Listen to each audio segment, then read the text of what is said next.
Assalamu alaikum Bliifians, I'm Asma and you're watching Bliifee, where I share Muslim life hacks from my life and experiences as a Muslim in Australia. And in this video I'll be telling you about the zombie reset technique that I use, and I recommend anybody to use if you are struggling to wake up for Fajr because you're sleeping late at night, waking up late in the day, and then that cycle repeats itself again and again.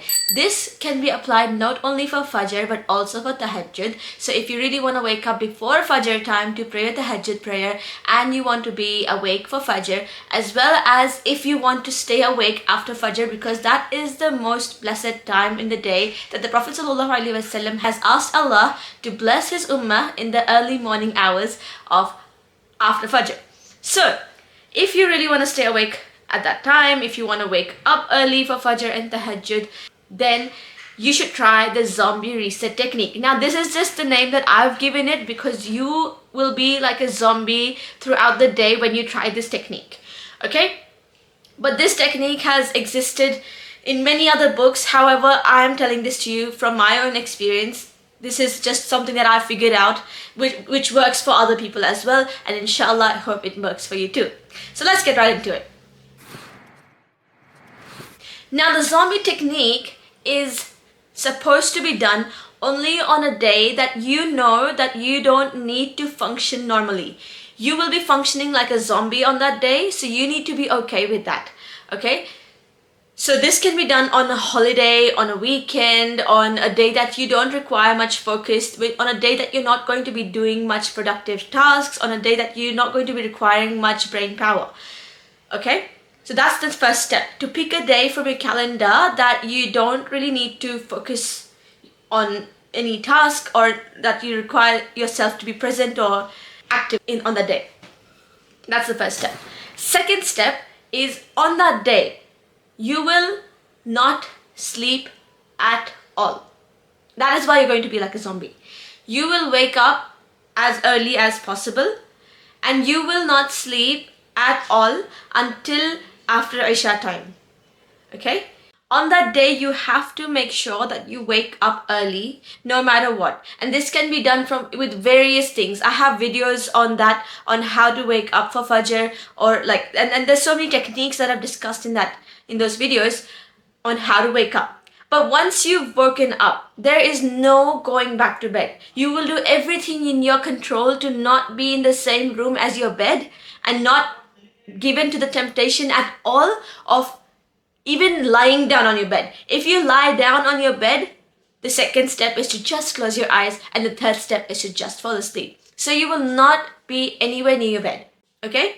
If possible, go out of the house, go to a library, go take a walk or something, do some work in the kitchen, do something that you don't require much focus on, watch TV or something to keep yourself awake, but you are not going to sleep, not even take a nap that day, because that is going to hold you back from going back to sleep at night on time.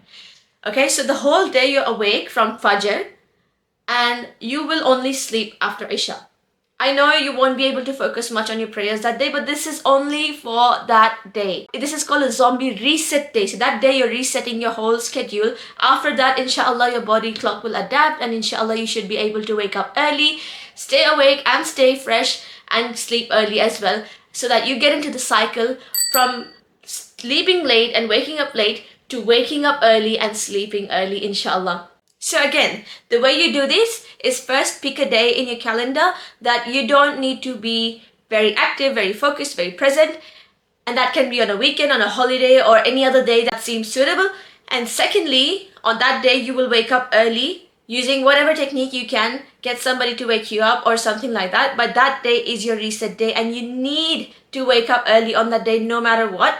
And the third thing is, you will not sleep throughout the day at all, and you will not give in to the temptation of sleeping, getting into your bed even at all.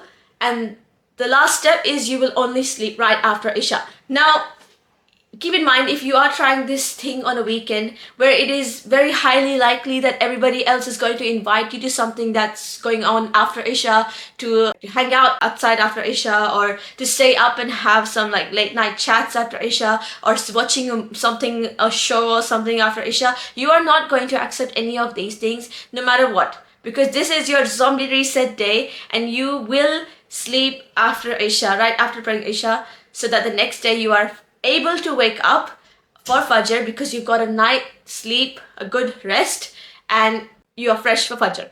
So this you'll continue and make your body adapt to this whole routine. It will take some time to adapt to this routine, but you will need to get through this day of resetting your body no matter how much of a night owl or late nighter you are, okay? But this technique has worked for me when my schedule goes off track. Maybe I'm staying up because of my exams, or I've been very busy, or my baby hasn't let me sleep all night. Now, no, just remove the baby example. But this is not applicable for parents because you cannot be not functioning throughout the day. You need some night's rest. So this video does not apply to parents. Or if it does, you can take this advice and try it on yourself. But I personally, as a parent, will not use this technique. But this is great for you if you are a single person, if you're independent, if you're a working professional, if you're a student. Yeah, so try it and let me know in the comments down below how it goes, what you're thinking, why you want to try this reset technique, and come back and let us know how it goes, inshallah. If you like this video, give it a thumbs up and share this video with everybody else so that if they use it, you get the sawab from it, you get the rewards from somebody else implementing the knowledge you've shared with them. It's sadaqah jariyah for you. Until next time, live your beliefs and stay tuned to Bliifee. So my dream for Jannah grows day by day, and I pray to Allah to guide me all the way till I make it to His paradise.